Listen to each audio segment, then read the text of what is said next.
Look, I know everybody makes a top 25, but I believe this might be the best one. All right, just saying. I think this might be the best one I've seen. I mean, why would I say anything else? Because after all, it's mine, it's my opinion.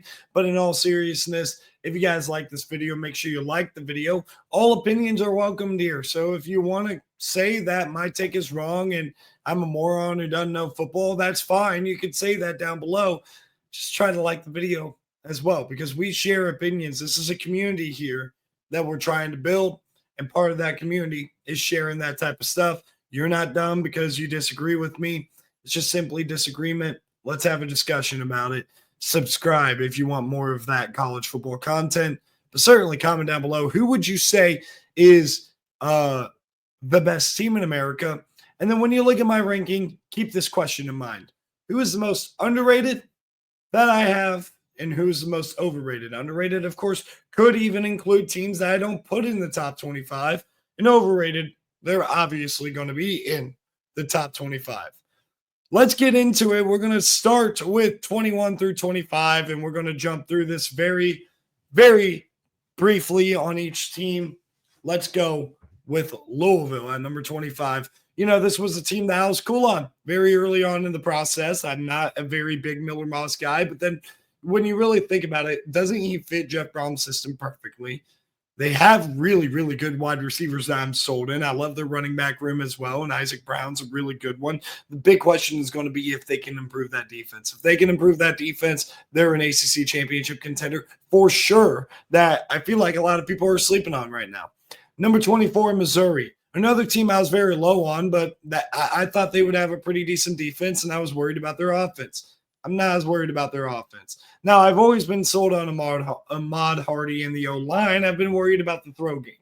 Bo Pribula, still, the jury's out on whether or not he as a starter can really perform, but I think he's got some really good weapons out wide. Love the addition of Kevin Coleman Jr. from Mississippi State. Watching film on him this offseason has been spectacular and so much fun. A guy that you really forget about from last year if you don't go back and watch him. So I would suggest doing that before the season starts and get familiar with him over at Missouri.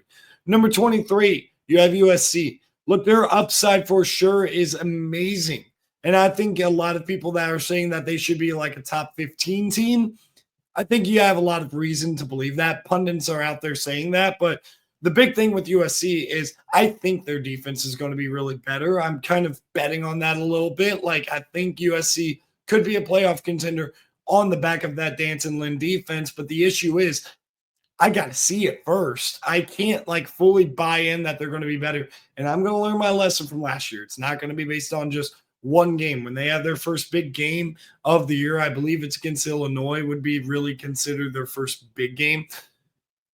I'm not going to just sell out and be like, yeah, this defense is fixed. It's going to have to be a whole season progression for me. Number 22, Georgia Tech. There are some things that I waver about Georgia Tech with and a lot of things that I just absolutely love. Like, I love the fact that they have Haynes King back. Their wide receivers are really good, and bringing in Eric Rivers too, though he's not the player that Eric Singleton was, he is a different type of wide receiver than what Eric Singleton was. So I think he's going to fit. He's going to complement Malik Rutherford a little bit better. And he's basically what they had with Chase Lane, just a more quality player, in my opinion. And I think that defense is going to continue on an upward trajectory, which is going to be fun to see. Number 21, South Carolina. A lot of people are much higher on them than I am.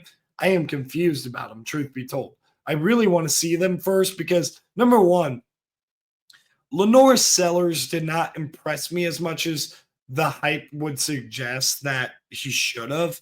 I think he was inconsistent as a passer for sure, and dealing with injury did not help whatsoever. And I also think South Carolina rode the coattails to a pretty soft schedule down the stretch of the season. They did have a tough game against A&M, and it wasn't necessarily like super easy, but it was definitely more favorable in the back half of the season. And I think watching that Illinois game back was a moment where I'm just like, I'm not sure. Because we saw all that talent on defense leave. That defense was really, really solid last year. They really carried and drug South Carolina through the mud a little bit. And I'm not sure if they can do that this year. I kind of have to see. I know they have the best pass rusher in America. That's why I at least believe. No offense to Colin Simmons out there. Dylan Stewart's a freak. Love watching him play, but we'll see with South Carolina, man. I mean, I'm not positive on them right now. 20 through 16, number 20 is going to be Ole Miss. I love Austin Simmons. I think there's a high likelihood that if he's the starting quarterback for the next 2 years, one of the next 2 years, I think he could take Ole Miss to the college football playoff. I think the issue is Ole Miss this year might not quite be there. I don't think they address the portal like they should. Now, I like Dazon Stribling coming in. I'm not sure how much I like Trey Wallace and Traylon Ray as far as just how they're going to fit, but I think if they're quality players like Lane Kiffin will get the most out of them in his system. But I don't think they have Trey Harris or Juice Wells there at the wide receiver position. I don't think this defense, though they're going to be really good, is going to be as good as they were a year ago. So for that, I hesitate with Ole Miss, and I think 20 is an appropriate spot. Number 19, Iowa State. The Irish Farmageddon coming up is going to be so much fun. I think that their defense is going to be pretty solid, and I also think they're going to be able to run the ball with Carson Hansen. I just don't know, number one, how good Rocco Beck's going to be without Jaden Higgins and Jalen Knoll. And number two, how good those wide receivers will be. There's a lot of hope that Chase Soule is going to be a really good player, the transfer from ECU. You know, I like his tape, but I'm not sure if he's got the upside of those two guys, and that's a concern for me. Number 18, Indiana. Man, everybody is kind of forgetting about Indiana a little bit, thinking that they're a one-year hit. They return a lot. I mean, you're talking about an all Big Ten caliber player on every single level of their defense, Diego Pons, Aiden Fisher, and Mohamed Kamara. Not to mention on the offensive side of the ball, we don't even really need to talk about the quarterback, because if you were to say that's a little bit iffy, wild card, I would agree, because Fernando Mendoza, he has the talent, but can he do it consistently? I wonder that. I like what they have at wide receiver. Elijah Surratt, Omar Cooper are both back. They added Roman Hemby out of the portal, who I love from Maryland. This Indiana team is going to be really good. They're at least probably going to be an 8-win team, and I think that they could definitely contend for a playoff spot yet again. Their schedule is just a little bit tougher than it was a year ago. Number 17, Illinois. A lot of people are higher on them than I am. I think they have a certain ceiling. That ceiling is 10-2 in a playoff berth and 2 conference losses. That's definitely Illinois' ceiling, though. And I think that lack of a ceiling is a big reason why I'm probably going to bury them down here a little bit. I am very interested to watch that USC game, assuming that Illinois and USC can get through the early parts of the season undefeated to that point. This is going to be a fun team to watch to see if they can prove me wrong about that ceiling, but I just don't see the top end ability from Illinois. They're going to have a really good defense. I trust in Luke Altmaier. I like their running back room. I know, they lost McCray to Georgia, but to me, he wasn't even going to be the starter anyway. So that's just my opinion. Number 16, Texas Tech. They're a very interesting team to me. They're a team that I want to see in the playoff out of the Big 12 because I think they're the most dangerous, just based on talent acquisition alone. When you look at the number 1 transfer portal class, you got to look at this defense that's also first in returning production on the defensive side of the ball, according to some metrics. And look, they also brought in a lot of talent. Like, they returned a lot of production from a defense that wasn't that good last year. So why would you think they're that good? Because they brought in talent on both the secondary and the defensive line. Like Lee Hunter and Romello Haya, I think, are going to be really good players. And I think that they added a lot of depth and a lot of competition in the cornerback room in particular. And they add that to 2 linebackers in Rodriguez and Roberts, who combined for 200 tackles and 6 forced fumbles a year ago. These guys are going to be really solid on defense now. The uptick that they're going to have on defense could change the result of those couple extra games that they lost that kept them out of the Big 12 race a year ago. You can have confidence in Baron Morton. We'll see how they can replace Taj Brooks, but adding Quentin Joyner, That was big time. I like what Texas Tech has. And by the way, watch out. Reggie Virgil, a player transfer from Miami, Ohio, great player. Can't wait to see him in the Big 12 playing for Texas Tech. All right, moving on, 15 through 11. We are going with the Kansas State Wildcats, who are going to play the number 19 team in my rankings, Iowa State. And for the record, when I'm previewing games next week, we use my rankings until the college football playoff poll comes out because I think the AP poll is complete garbage. That's just me personally. You can disagree with my rankings all you want, but until the college football playoff rankings come out, I think my rankings are just as valid as the AP poll and just as important. They don't matter at all. The only thing it matters for is media narratives that I quite honestly don't care about. Kansas State 15, Iowa State 19, going to be a heck of a matchup. I am high on Kansas State. I think their defense is going to be really good. They added a couple of transfers. They also return a good nucleus. And I also like what they have on the offensive side of the ball. I think people forget how good of a player Dylan Edwards seemed to flash that he could be at Colorado. And last year, he also averaged a crazy amount. I think it was like 7.6 yards per carry or something like that.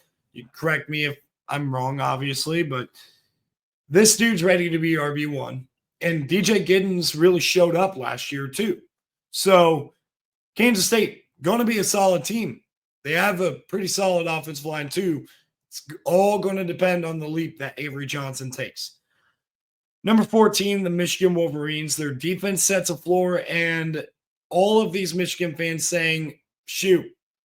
These are the realistic Michigan fans, too, not the ones going out there saying that Bryce Underwood is the best player they've ever seen already, and he's going to win 3 Heismans. Bryce Underwood is going to be better than anything they had last year. And it doesn't matter what Buckeye fans want to say or anything. And look, the other thing about this too, I am posting this video 7 p.m. on Friday. I moved it back. I was going to post it in the morning, and I want to move it back to let a few hours simmer from whatever is going to come out about Michigan. But I'm recording this Thursday night. Whatever is going to come out about Michigan, let it happen. Let it be, then let it go, I guess. Right now, the way things stand, they're the number 14 team in the country to me because that defense is going to set a floor, and I know that their floor is also going to be elevated based on the quality of the quarterback play. We'll see how good the wide receivers are. There's no excuse. I start seeing Michigan fans making excuses for the wide receivers based on the quarterbacks. I'm like, no, they were not very good either. All right. Neither the quarterbacks or the wide receivers were very good in my estimation, but that's just me. They got a chance to prove it because I think they have a much better quarterback this year, even if Bryce Underwood does look like a freshman and Bryce Underwood has some growing pains, it's still better than what they had. Number 13, Oklahoma. That game is going to be incredible in week 2. I can't wait for it. And we'll see if Sherrone Moore is suspended for it. You guys already know by now if he is. And Oklahoma, they're such a polarizing team. And for me, even like they're another one of these confusing teams. What's this going to look like? But I'm buying into the hype. I think a lot of people forget how bad the injury bug hit their wide receiver room last year. You can say what you want about Jackson Arnold, and quite frankly, there's a huge reason why Auburn's not here, but they were in the post-spring top 25. It's because I'm cooling off a lot on Auburn based on some of the things going on between the quarterback play from Jackson Arnold and the play calling situation over there. Well, John Mateer's a beast, and I don't, quite frankly, care about strength of schedule here because I watched him a lot, and I'm bought into John Mateer. This O-line needs to improve. They tried to address it in the portal a little bit. They got to be good.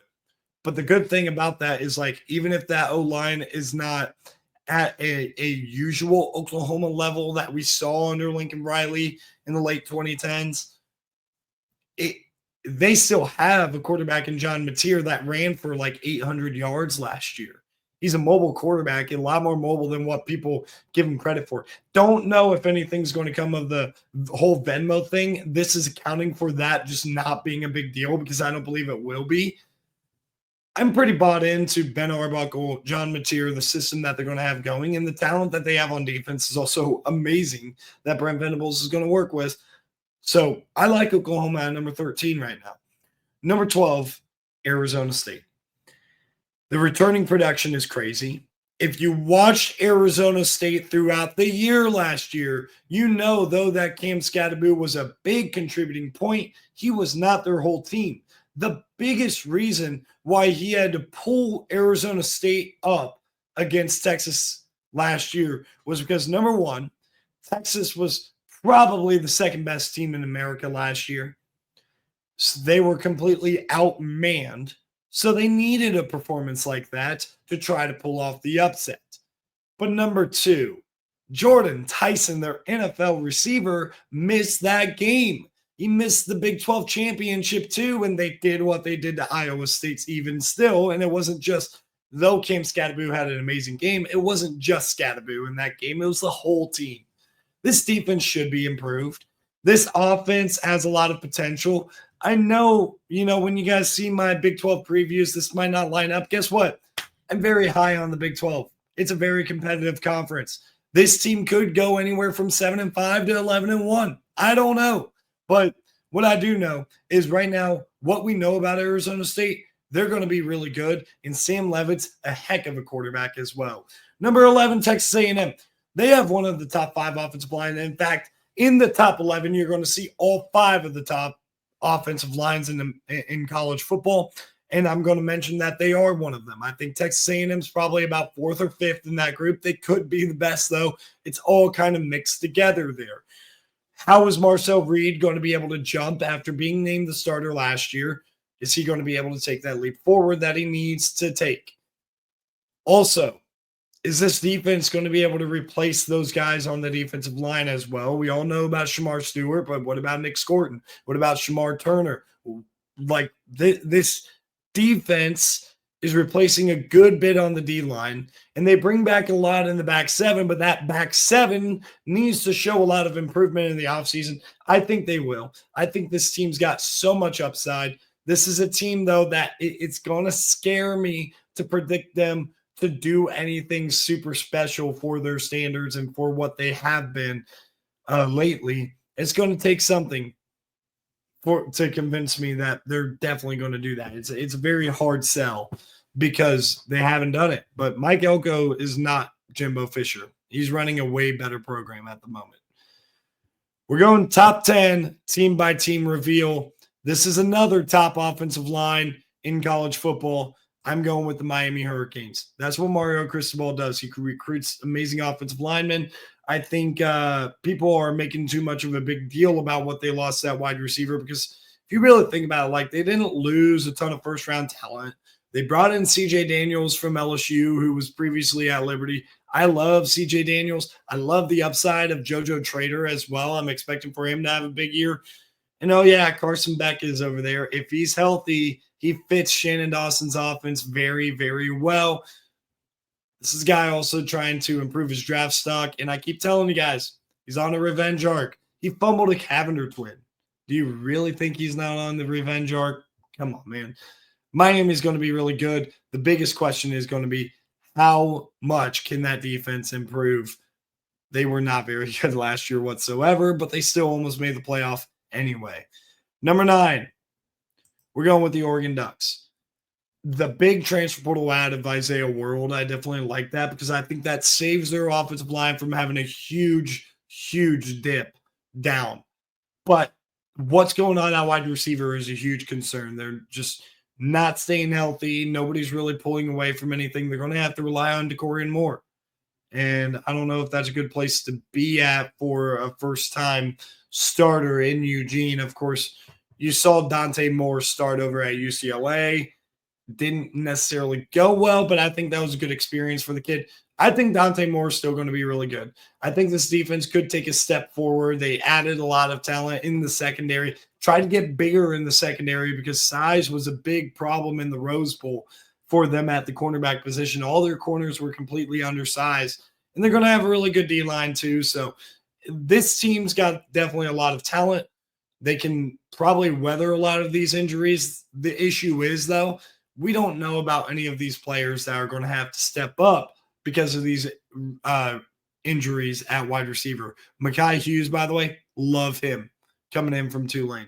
He is an animal, an absolute animal. Number 8, we got the Clemson Tigers. I know a lot of people have them higher. I just cannot trust it with Dabo Swinney, dude. I mean, we get to this point where he's like, oh, Garrett Riley's not running the Garrett Riley offense. He's running the Clemson offense. The offense looked pretty good last year. I think he gave the keys to Garrett Riley, but will Dabo Swinney's ego get in the way of this team? And the other thing, too, is do they have a ton of depth? Not proven to me. I don't know if they can really run the ball. I'm not sold on their offensive line. I'm not sold on their secondary either. Listen, their D-line is going to be really good. Their linebackers are going to be really good. I have no doubt about it. I think their wide receivers is the best group they have since their last national championship in 2018 with T. Higgins and Justin Ross. Which, by the way, those guys were back in 2019, but it was that core group is what I'm saying. I think this is the best receiver room that they have since then. How good is it going to be? Is it going to be able to take over some games?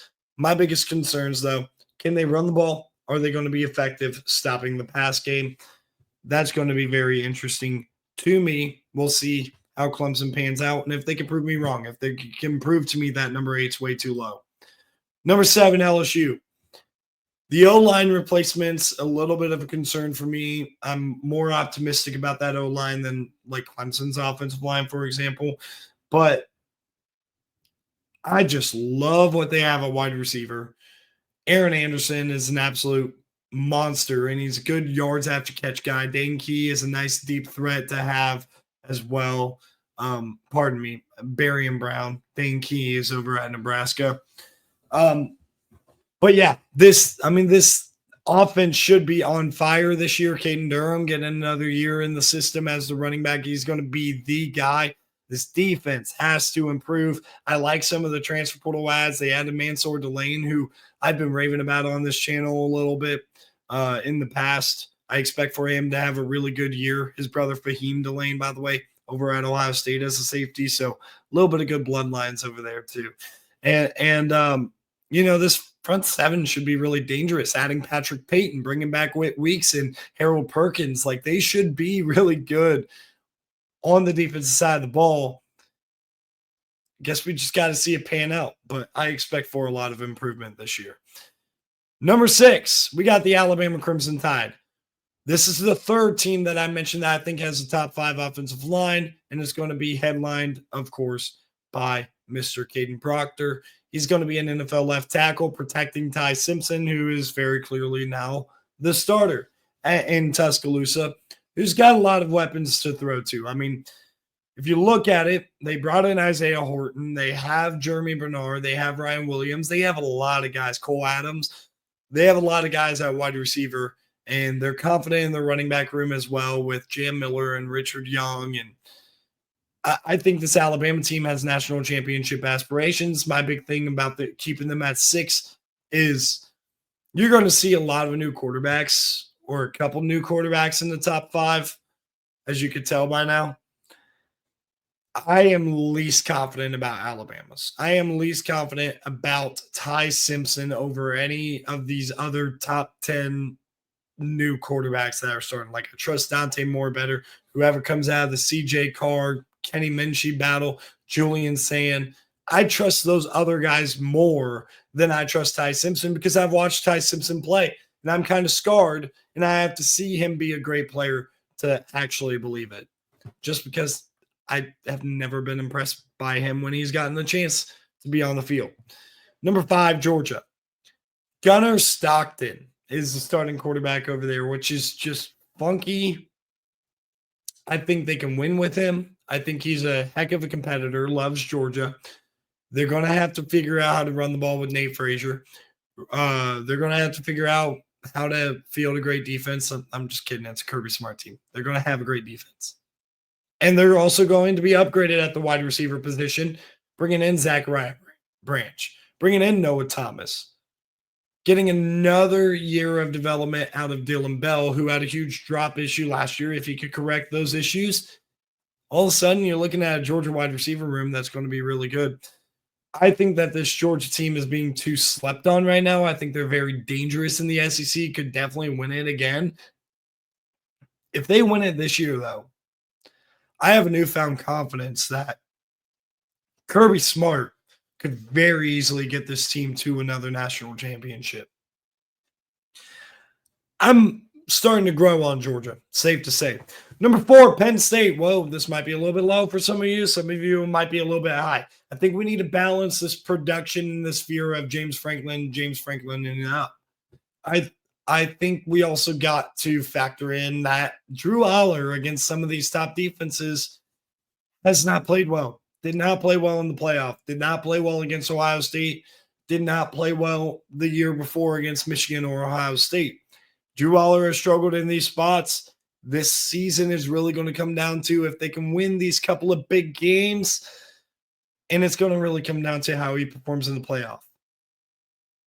Some of us just have to see it to believe it, but I really think that their floor is insanely high. Like, they might have the highest floor in the nation. Like, I think their floor is probably 10-2. They are going to be really, really good.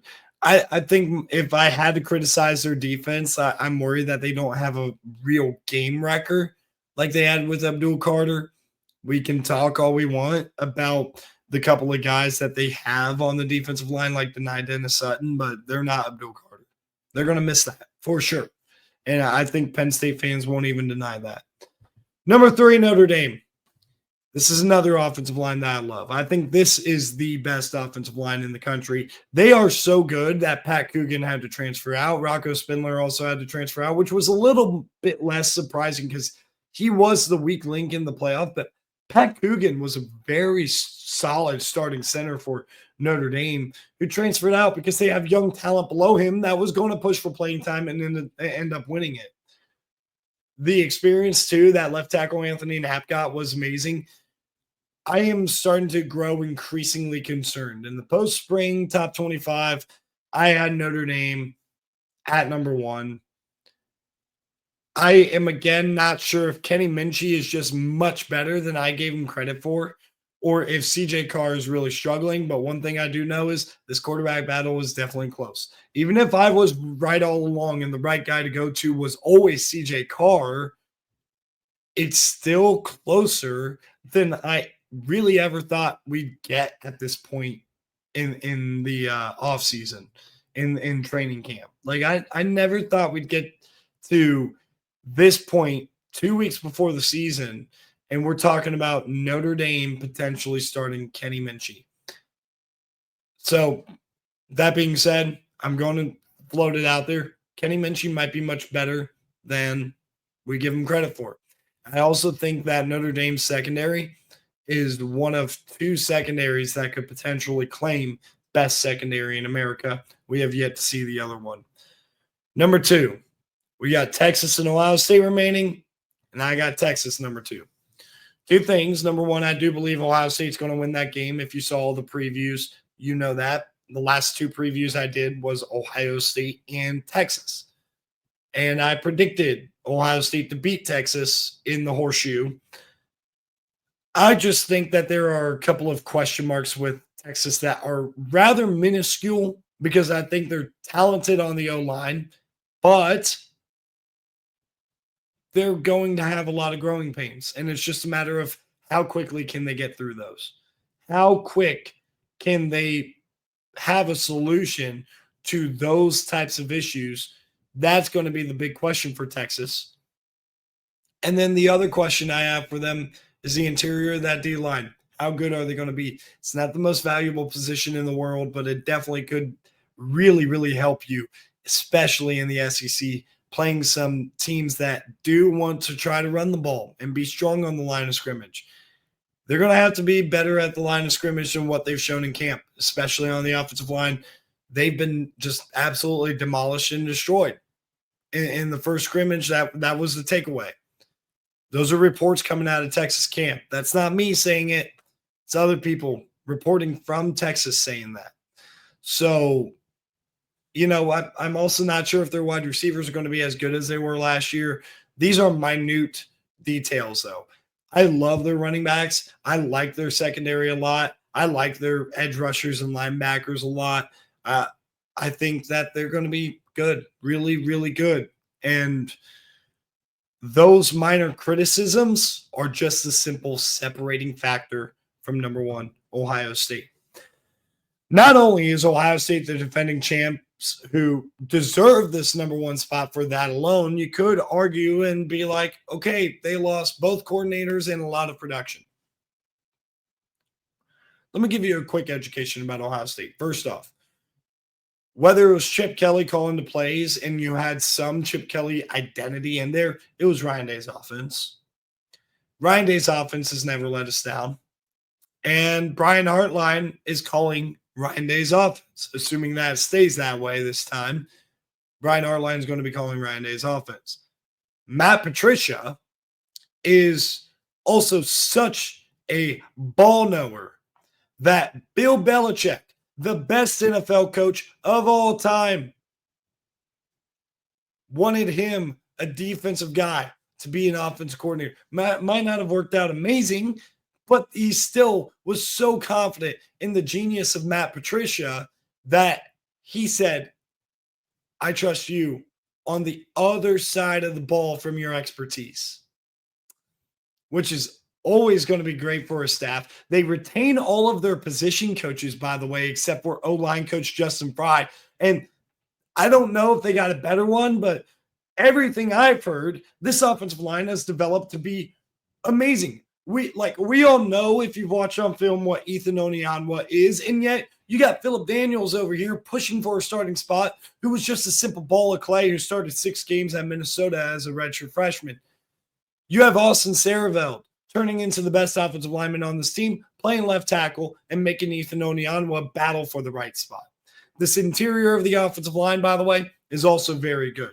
The running back, James Peoples, rave reviews about him. Julian Sayin, getting better and better every single day. They have the best wide receiver core in America. They have the best defensive backfield in America. I don't know if you know who Jermaine Matthews is, freshman All-American from a couple years ago. It's his time to shine. And Davison Igbinosun is probably going to be less of a penalty problem in his final year of college eligibility. Not to mention, they have such confidence in Jalen McClain and Malik Hartford. They're talking about playing Caleb Downs at nickel. Because they have to? No, because they can. Do we even have to talk about Sonny Styles and Arvell Reese at this point? How about the D-line? Kenyatta Jackson has been going off. CJ Hicks, other players on the team have been giving him rave reviews, like the offensive line. I shouldn't have to defend this too much. Ohio State's roster really has no holes. If the biggest concern right now is Julian Sayin, you can book it that Ohio State is a true national championship contender. If the real concern for Ohio State is Ryan Day's 5-star quarterback, you can book it that this team is going to be in the semifinals. This is the most complete roster. Paul Feinbaum can miss me with their overrated. They are underrated as far as I'm concerned. They are. This is a loaded roster. They have maybe the best tight end in the country. I forgot about him. They have so much. And I think the nation has not been put on notice about it. And I think they very easily could against Texas. We'll see. That game's going to be incredible. I'm high on both teams. That's why I put them top 2. Again, question of the day. Who is the most underrated and who is the most overrated? Some of the other teams I considered, I just want to rally them off. They were so close to SMU, Nebraska. I was really high on Utah, Baylor, Florida, Boise State, Navy. Those are some of the teams that I definitely consider that's right on the outside looking in.